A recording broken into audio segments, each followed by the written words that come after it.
Hey guys, thought I'd put another video up for the moment since next week I'm going to be very busy working in the emergency department. So here we are. I left these guys out purposely from my Music Legends collection because the Music Legends collection that I had was just of single people. This is of my favourite group, Metallica. Of course, you never heard of Metallica. Crawl out from under your rock, have a look. But yeah, these guys are represented in these figures from the Justice for All tour. Yep, these guys were a massive influence on me. I first heard them in about 1984 during their Ride the Lightning album release. Or maybe I heard the album in 85 because then I very quickly heard Master of Puppets, which is my favourite album of all time. These guys formed in 1981. It's not all the original group here, but this is how the figures were made. They're McFarlaine figures. And I'll go to one of the founding members, Mr. Lars Ulrich.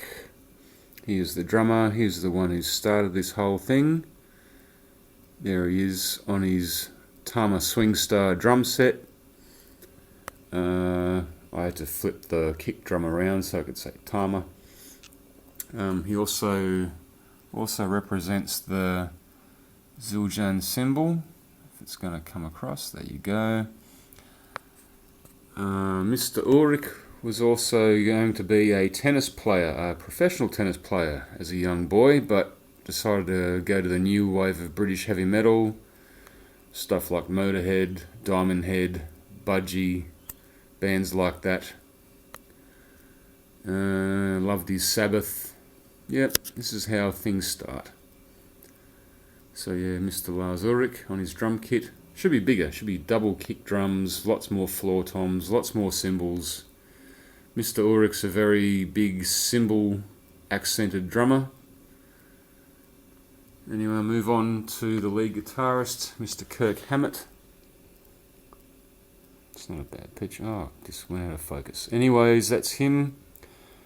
He's not the original guitar player. The original guitar player for Metallica was Dave Mustaine, who left the band or was kicked out, whatever you want to say.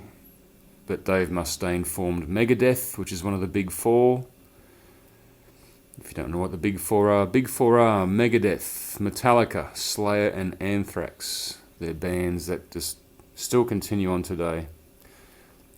But yeah, also a little known, well, not a little known fact, but Mr. Hammett's a very big action figure collector, or what he likes to call monster toy shopping. Remember that, reading magazines like Kerrang and all that? That's what he used to like to do. Pretty good figure.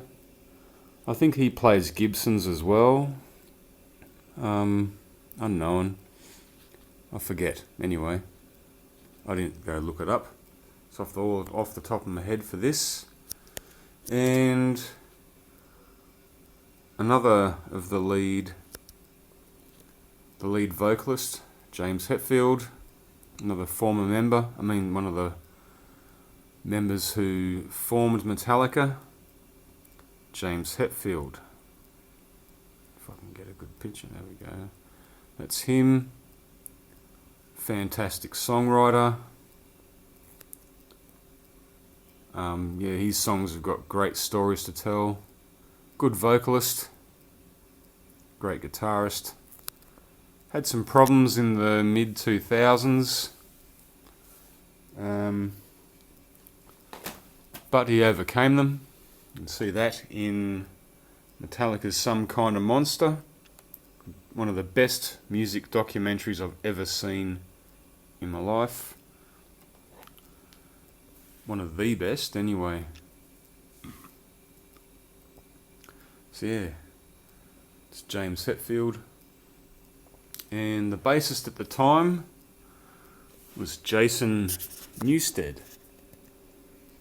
He came from a band called Flotsam and Jetsam. He's now in a band called, or he tried to make up his own band, Echo Brain. I don't know if it went well.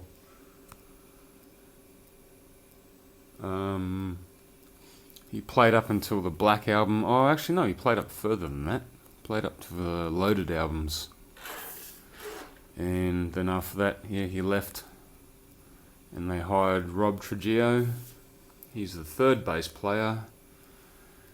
Bass players before him was Ron McCovney, who was just basically kicked out, and Cliff Burton, who tragically died in 1986 in Sweden from a tour bus accident. Bus rolled over and killed him. And also Cliff Burton was one of the best bass players. And Rob Trujillo, I believe, again looking back at that Some Kind of Monster documentary, is one of the best bass players. That guy just blows me away. But anyway, that's it. That's Metallica. I saved a video just for them. Also, I don't know how many guys play this, but I don't mind good old Guitar Hero Metallica. Bit of a kick-ass game. Pretty bloody annoying though. There's some other guys on YouTube that absolutely kick ass on it. It's the Slayer songs I can't stand. I can't do them. Too fast. Love Slayer though. Wish they'd make Slayer figures. And Slipknot for that matter. So there you go guys. It's my video for now. I'm going to be working next week. And I've got another figure review. Another music one, by the way. Musical figure review of a band that is fictional. And they're on TV. Can you guess who they are? Alright guys, I'll see you all later.